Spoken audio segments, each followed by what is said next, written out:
The two leave the sheriff's office, turn the corner, and enter the town square, where a small ice cream parlor sets on the corner of the square. The heat of the day is instantly broken by a cold chill as the young man comes within view of the tree. It stands a bleak sentinel, a stark reminder of all that is unholy, an antebellum horror. It graces the center of the freshly mowed lawn on the town square, nearly imperceptible. Dangling from the limb of a large branch unnoticed by Miss Hazel, young Perkins can plainly see the freshly cut end of a hemp rope. The whites of the town are quite unconcerned as they go about their daily business, walking to and fro. Children skip across the lawn, passing under the tree, traveling to and fro, each one greeting one another with a warm good morning, gliding back and forth like fish in an ocean of white privilege. The sudden sight of the tree takes young Perkins' appetite. Like the sheriff, he can feel its hunger. "I don't know about this," the young man giving voice to his misgivings. "Maybe we shouldn't." "Oh, hush now." She cut him off. "It's a hot day. You like ice cream. Let's not let today be a total waste. I don't know about you, but I want some ice cream." Young Perkins and the widow find themselves standing in front of the ice cream parlor. At the front of the window, a small notice reads, "Whites only. Colored service," at the rear. The two walk to the side of the parlor. Raising her hand, she holds a string which dangled from a small bell. Flashing young Perkins a playful wink, the widow pulls the string, announcing their presence.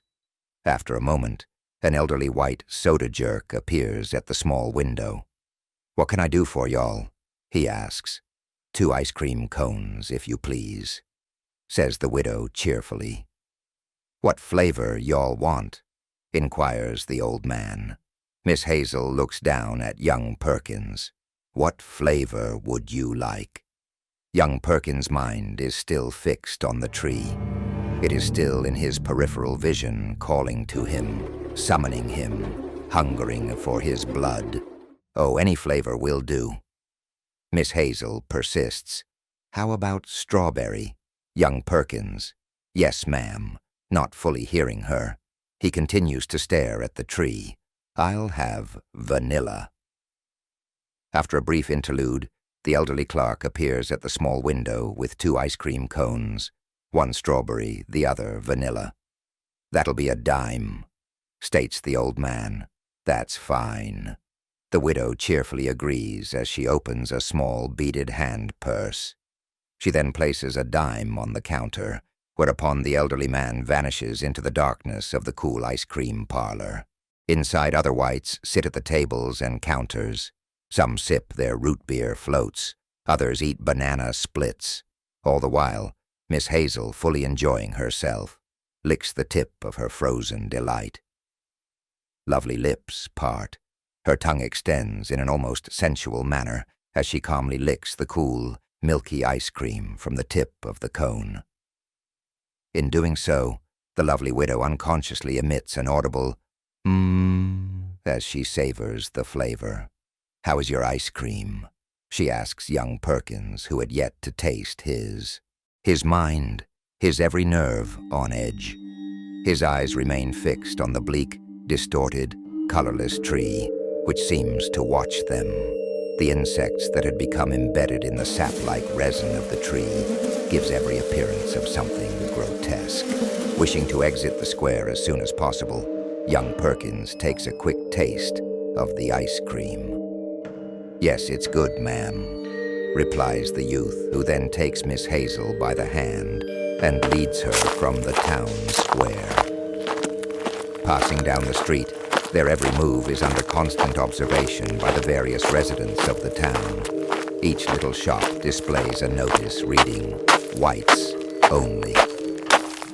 Meanwhile, the so-called liberal shop owners' signs note, "Negro service in the rear." Young Perkins hurriedly finishes his ice cream. My, how you like ice cream. Her display of kindness completely misinterpreted. Young Perkins' only thought was to make the wagon for the return trip.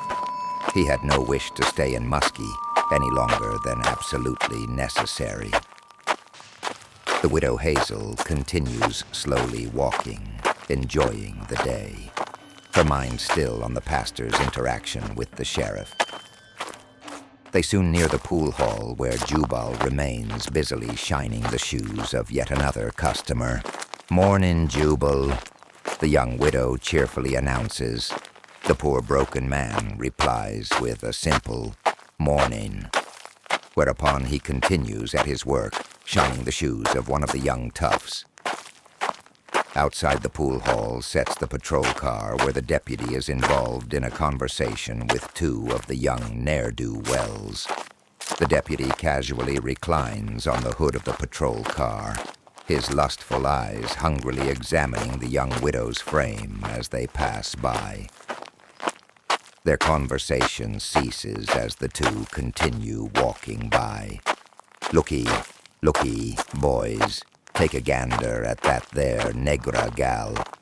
One of the young ruffians gives a lustful whistle, accompanied with a my.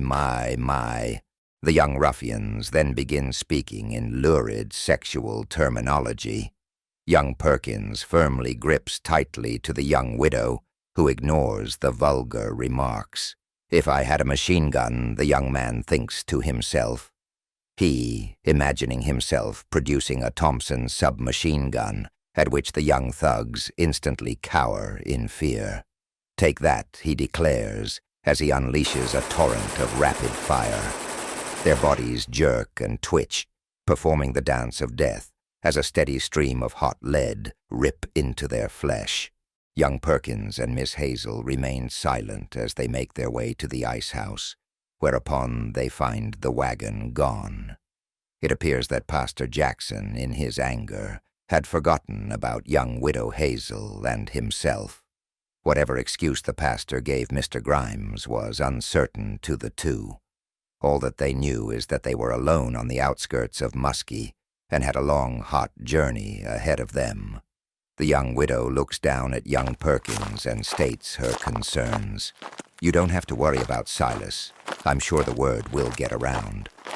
"I don't know about Pastor Jackson," young Perkins responds, all the while burying the truth within his heart.